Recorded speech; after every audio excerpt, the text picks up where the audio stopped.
Narayishimiye mu Rwanda rero kuva naraje ntago nzi ikintu cyitwa imbunda. Ninashukuru sana gisi hapa Rwanda walinipokea kama mzuri. Ni shukrani ya kabambi kabisa. Juu fasi kwenye niko mina kwa kasa mtoto munyumba wananipokea kama mzuri, hakuna shida. Ninashukuru sana. Tena ninawapenda nyewe wote kabisa. Mbona mbese ndagukunda urabizi. Rero no kuvuga ngo kuvuga indimi zingahe, ugerageza kuvuga indimi zingahe? 3 cyane. Ni umutekano sibyo, ni umutekano na cya kabiri ni kuakira buri muntu wese aturutse mu mahanga. Okay, mwanje kwirirwa tugarutse hano rero tubasuhuza, tubabaza ngo mumeze mute. Harashije igihe tutabagezaho ibiganiro, ariko uyu munsi by'umwihariko ndi kumwe n'umukobwa mwiza hano, mwiza cyane nk'uko mubibona. Nta muntu ujya uvuga umuntu mukuru, ndagira ngo rero atangira abibwira ubundi dukomeze. Hello beautiful guy. Njyewe banita Amani Mpendwa. Amani Mpendwa. Turakubona umukobwa nyine wariye. Nariye cyane. Warariye pe, uko ugaragara warariye. Uri mwiza. Merci. Ariko hagati aho ntabwo nzi niba uri umukobwa cyangwa uri umumama. Wakwibwira abadukurikiye kugira ngo tumenyane. Njyewe ndi umukobwa. Ndi umukobwa. Uri umukobwa. Uko ndi kumva accent yawe, nkumva. Ese umaze igihe kingana iki mu Rwanda cyangwa se niho wavukiye? Rero ntago navukiye mu Rwanda, naravukiye muri Congo. Ariko namaze hano imyaka 8. Imyaka 8? Mu myaka 8 rero, mu myaka 8 umaze hano mu Rwanda. U Rwanda warubonye ute? Ni iki wishimiye mu Rwanda? Ikintu narayishimiye mu Rwanda rero kuva naraje ntago nzi ikintu cyitwa imbunda. Ntago nirayumva. Harya ntago urumva imbunda? Nitabeshe ntago nirayumva kuva narageze hano. Harya uturuka? Naturuka hariya muri Congo. Uri umukongomani? Harya bavuga umukongomani, umukongolezi? Byose ni kimwe. Ntago urumva imbunda mu Rwanda, bisobanuye ngo mu Rwanda dufite umutekano? Sha urahari pe. Ugereranyije no muri Congo, muri Congo bimeze bite? Ko imbunda zivuga buri munsi, bimeze bite? Sha muri Congo icyo umuntu ntabwo gishobora gushira ubundi tutaruva imbunda. Ariko hano kuva naraje ntago kizi kiriya kintu naragishimiye cyane kabisa. Bivuze ngo mu bintu bya mbere wakunze hano mu Rwanda ni umutekano uhanitse. Urahari. Hari umutekano uhagije kabisa. Ikindi cyo narayishimiye, abanyarwanda barakira abantu bose. Barakira nabwo bagira urukundo cyane ku bantu baturutse handi. Baraguhereza icyubahiro cyawe kabisa.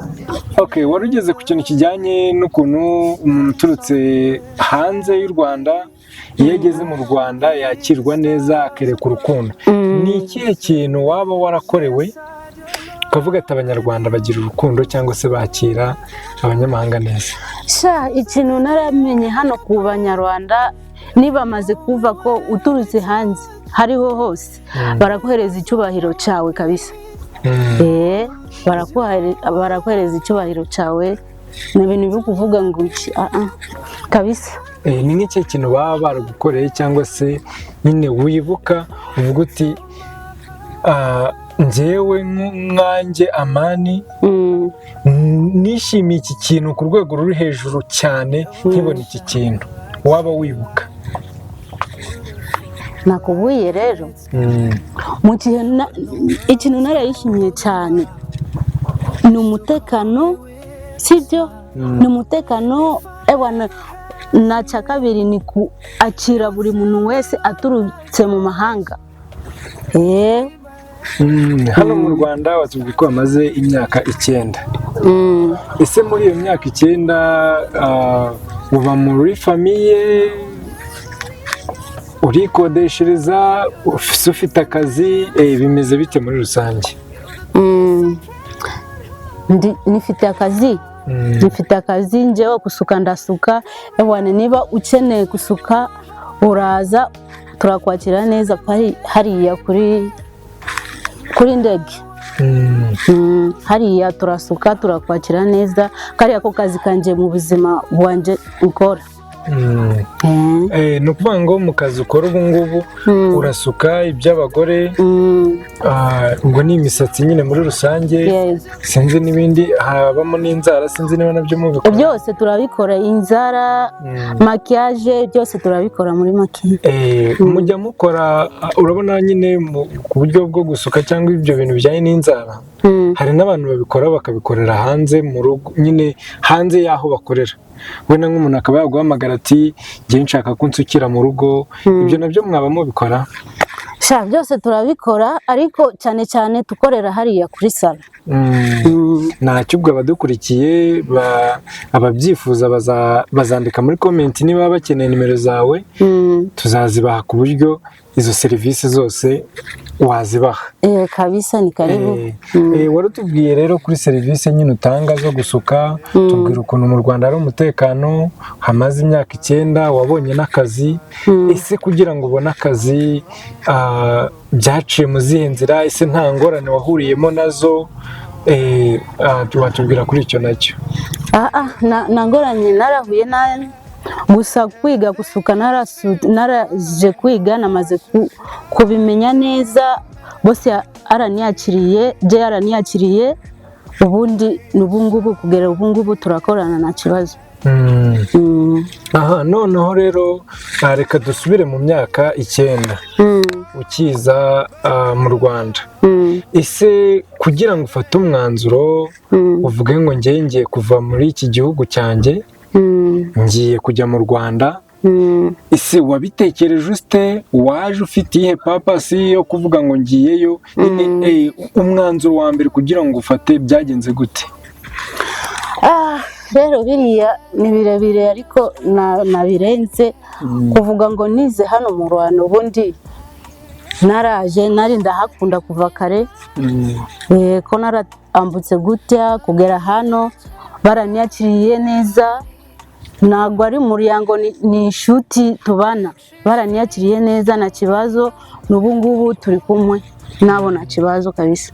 Ni ukuvuga ngo waradesize uravuga ati mvuyeyo nje hano mu Rwanda, wari uhafite inshuti. Muri izo nshuti se mwari mwarahuye gute? Zari zaraje muri Congo cyangwa mwahuriraga online? Wapi, twari turi inshuti no muri Congo, ariko kwimuka baramukira hano. Muranibabarira ko atari ku bintu mutari kumva, ariko nyine ko bazabyumva. Ubwo ndi kubyumva nabo ndabizi ko bazabyumva. Kumuka rero baraje hano, twese turaza nta kibazo, turabya hano.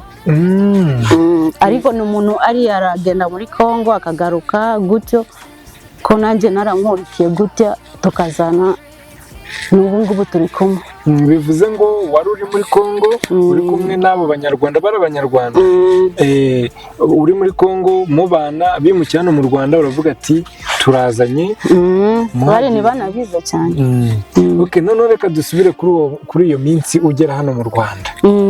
Ese ikinyarwanda wari ukizi cyangwa wageragezaga nk'uko nguko? Biriya bintu byarangoye cyane.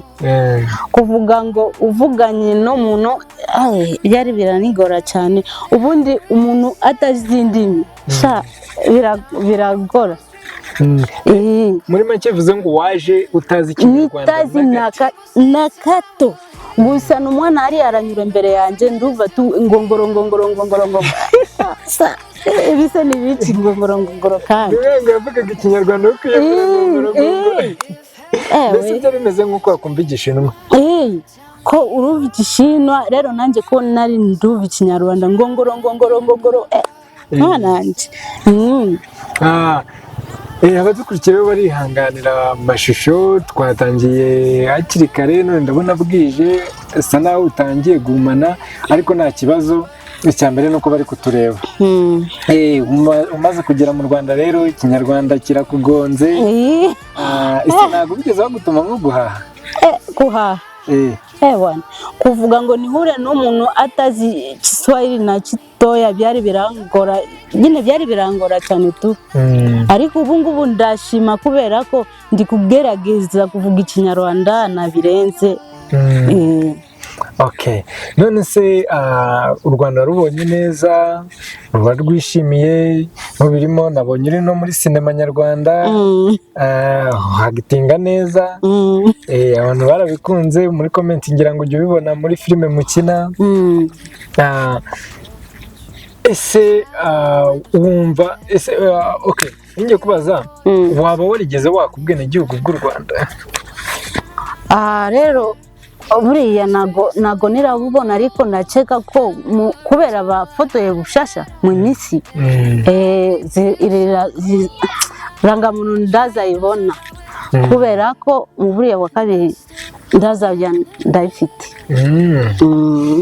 Ni ukuvuga ngo nk'umuntu wishimiye igihugu, niba warabonye nta kibazo, twarakiriye cyane pe.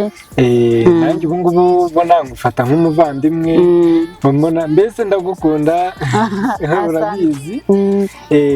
Rero no kuvuga ngo ni iki kintu wabwira abanyarwanda ndetse n'abakongomani ndetse n'abandi bose bari hanze ku migabane igize isi?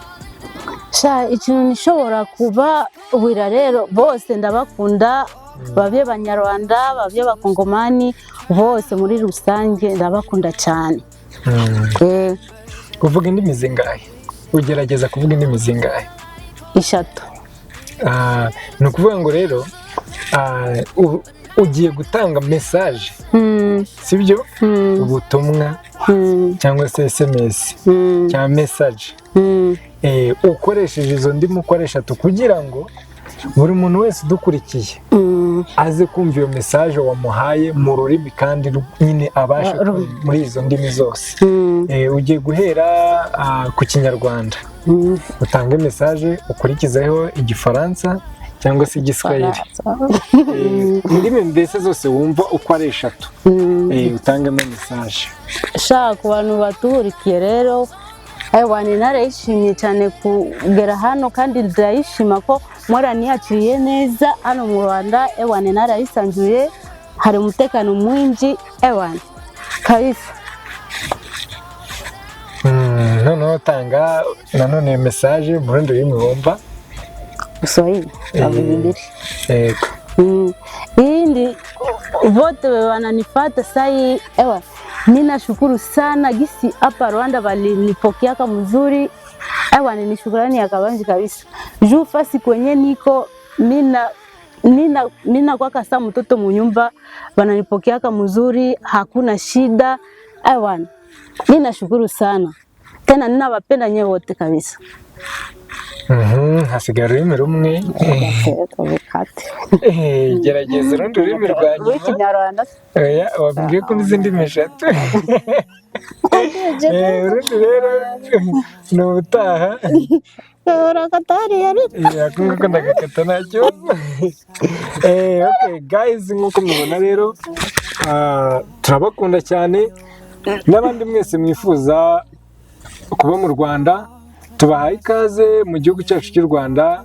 Nk'uko abibabwiye, hari umutekano, hari isuku, mbese ni ahantu heza cyane wakwifuza kuba, wakwifuza gusohokera.